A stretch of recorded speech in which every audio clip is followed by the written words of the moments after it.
Улсын онцгой комисс засгийн газрын шийдвэрээр 2020 оны 11-р сарын 11-ний өдрөөс 12-р сарын 1-ний өдөр хүртэл бүх нийтийн бэлэн байдлын зэрэг шилжүүлж хатуу хууль өрөө тогтоосон. Тэгвэл хатуу хууль өрөөг цаашид сунгах хэсгийг өнгөрсөн 11-р сарын 30-ны өдөр Улсын онцгой комисс засгийн газрын хуралдаанаар хэлэлцлээ.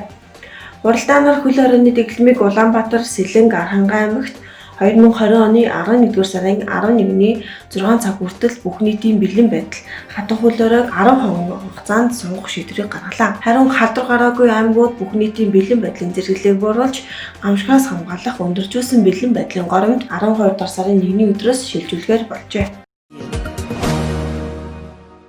Нийслэлийн онцгой комиссийн шуурхай штаб энэ сарын 2-ны өдөр цахимаар уралдаж нийслэлийн засаг дарга бөгөөд Улаанбаатар хотын захирагч Сумья Базар холбогдох албаныханд зарим өөрчлөлтийг өглөө.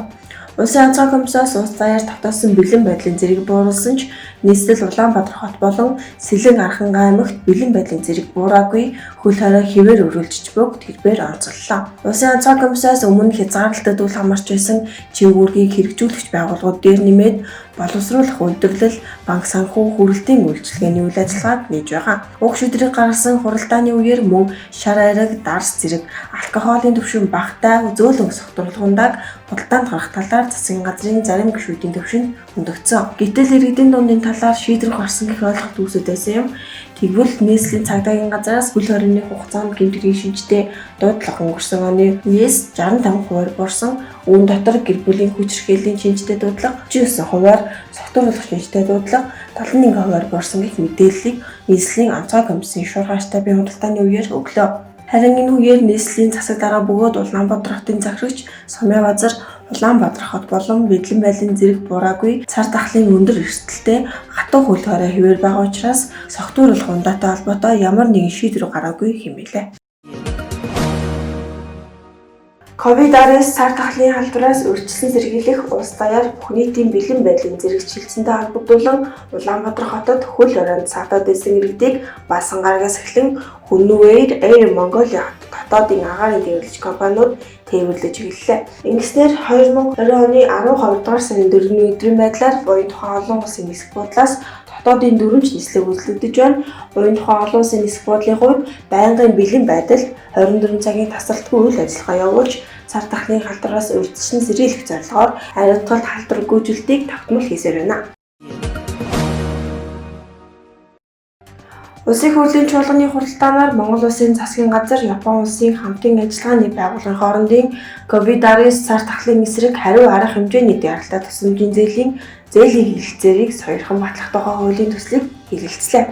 Япон улсын засгийн газраас Монгол улсад коронавирус талдварын үед засгийн газраас авч хэрэгжүүлж буй эдийн засгийн эрчимжүүлэх, иргэдийн амжиргааг дэмжих, эдийн засагт үзүүлэх зэрэг нөлөөллийг бууруулах, эдийн засгийн докторжуулалт дэмжлэг үзүүлэх зорилгоор яаралтай тусламжийн зээлийг төсвийн дэмжлэг хэлбэрээр олгохоор шийдвэрлэсэн. Япон улсын хамтын ажиллагааны байгууллагаас нийт 25 тэрбум йен буюу ойролцоогоор 233 сая ам.долларын яаралтай тусламжийн зээлийн санхүүжилтийг олгох ба зээлийн эргэн төлөх хугацаа 15 жил, үндсэн төлбөрөөс чөлөөлөх хугацаа 4 жил, зээлийн жилийнхүү 0.1%, урьдчилгаа 0.1%, санхүүжилтийг ашиглах хугацаа 1 жил байна. Уг зээлээр цар тахлын үед эдийн засгийг эрчимжүүлэх, нийгмийн эрүүл мэндийг хамгаалах, иргэдийн амжиргааг дэмжих, орлогыг хамгаалах, нийгмийн хамгааллын арга хэмжээнүүдийг хэрэгжүүлэхэд дэмжлэг үзүүлж, төсвийн зардлыг санхүүжүүлэхээр төлөвлөжээ. Коронавирус халдвартай тэмцэх урьдчилан сэргийлэх үйл ажиллагаанд дэмжлэг үзүүлж, иргэд аж ахуйн нэгж байгууллагуудаас хандив ирүүлсээр байна. Тухайлбал энэ сарын 4-ний өдөр Өвөр Монголын хувийн шар холбооноос 50 сая 669 мянга 600 төгрөгийн хандивыг улсын онцгой комисс дэлгээлээ. Тус холбооны удирдах зөвлөлийн гишүүд болох Монгол улсад суралцдаг Мита Сүмбөр, Чинзул, Уухан Жамын нарын оюутнууд хандивын аяныг Өвөр Монголдо санаачлан өрнүүлсэн гэж онцгой комиссийн ерөнхий газраас мэдээллээ. Иргэд аж ахуйн нэгжүүдийг дэмжих зорилгоор засгийн газраас хэд хэдэн арга хэмжээг авч байна. Тухайлбал гэр орооллын 220 мянган өрхөд сайжруулсан шахмал түвшийг 50% эмдэлтэй үнээр худалдах шийдвэр гаргалаа. Энэ талаар Монгол Улсын засгийн газар сайжруулсан түвшний үнийг 2020 оны 12 дугаар сарын 1-ний өдрөөс эх оны 4 дугаар сарын 1-ний өдрийн хүртэл 50%-аар бууруулах тогтоол батллаа. Ингэснээр иргэд түвшний үнийг 50% өрхийн санхүүдэд үлдээх боломж байгаа юм. Нэг шудаа буюу 25 кг шахмал түшийг 3750 төгрөгөөр, 1 тонныг 150 мянган төгрөгөөр худалдаалдаг байсан. Харин засгийн газрын тогтоолын дагуу нэг шудаа түшийг 1875 төгрөгөөр, 1 тонн түшийг 75 мянган төгрөгөөр худалдах шийдвэр гаргажээ. Дашрын мэдээлэхэд Nestle-ийн үрх айлууд гаралгааны улиралд 600 мянган тонн орчим сайжруулсан шахмал түшиглдэг хэмээн холбогдох албаныхан мэдээлсэн юм а. Хөгжлийн бэрхшээлт иргэдийг эрхийг хамгаалах олон улсын өдөр 12 дугаар сарын 3-ны өдөр тохиолоо. Энэ өдрийг Нэгдсэн үндэсний байгууллагаас 1992 онд албан ёсны тэмдэглэлт өдөр болгон баталгаажуулж тэмдэглэж ирсэн. COVID-19-ийн цар тахлын нөлөө дэлхийн өнцөг булан бүрт амьдарч буй хөгжлийн бэрхшээлтэй хүмүүст гүнзгий нөлөөсөөр байна. Иймд энэ жил Нэгдсэн үндэсний байгууллага энэ өдрийг илүү сайн нар цогцлоох нь хөгжлийн бэрхшээлтэй иргэдийг тэгш хамруулсан үр дүнжтэй, тогтвортой цар тахлын дараах дэлхийн төлөө урьяндаар тэмдэглэн өнгөрүүллээ. Дэлхийн нийтэд 2025 он гэхэд хөгжлийн бэрхшээлтэй иргэдийн амьдрах, ажиллах орчин бүрдүүлэх, дэд бүтцийг сайжруулах зорилтыг тавиад байгаа юм. Манай улсад хөгжлийн бэрхшээлтэй 107 мянга орчим иргэд байгаа бөгөөд эдгээр иргэдэд зориулан хөдөлмөр зуушлах төвөгнээ тэднийг ажилдаа орлоготой болохоор ажиллаж байгаажээ. Дорнод аймгийн Хэвлэн сумын 1-р багийн Умар хаан зам гэдэг газар буюу аймгийн төвөөс зүүн зүгт 5 км газарт зам тээврийн ноцтой осол гарчээ. Ослын улмаас автомашины дангид хүн хавчуулагдсан тусламж хэрэгтэй байна гэсэн дуудлагыг энэ сарын 1-ний өдөр хүлээн авч Тус аймгийн онцгой байдлын газар Ирэн хайх аврах ангийн алт багчид очиход Toyota Cresta автомашин Ото маркын автомашинтай мөргөлдсөн байжээ.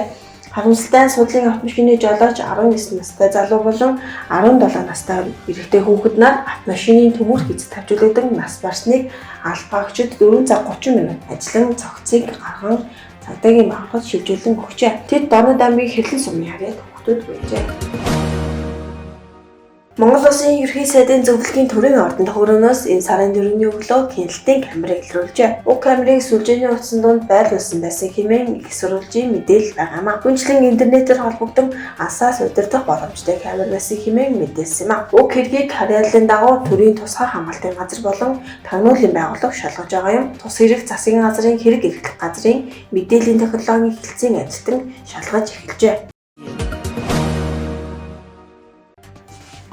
Эрүүл мэндийн яамнаас коронавирус халдварын дотоодын мэдээллийг өдөр бүрийн 11 цаг тогтмол мэдээлдэг. Өнгөрсөн 7 хоногт улсын хэмжээнд халдварын тохиолдол 831 болсон бол эдгээрээс 365 хүн эдгэрч 457 хүн эмчилгээ хийлгэж байгаажээ. Эмчилгээнд байгаа хүмүүсийн биеийн байдлыг үнэлвэл маш хүнд 3, хүнд 5, өндөртөв 75, хөнгөн 374 байгаа. Хөнгөн 374 байгаа хэмээн эрүүл мэндийн яамнаас мэдээлсэн юм а. Харин 12 дугаар сарын 4-ний өдрийн байдлаар дотоодд голомтлон гарч буй халдварын тоо 386 болсон бол эдгээрийн 193 Сэлэнг аймагт, 96 нийслэл Улаанбаатар хотод, 45 Дархан Уул аймагт, 24 нь Орхон аймагт, 21 нь Говь Сүмбэр аймагт, 21 нь Дорн Говь аймагт, 4 нь Говь Сүмбэр аймагт, 3 нь Арханга аймагт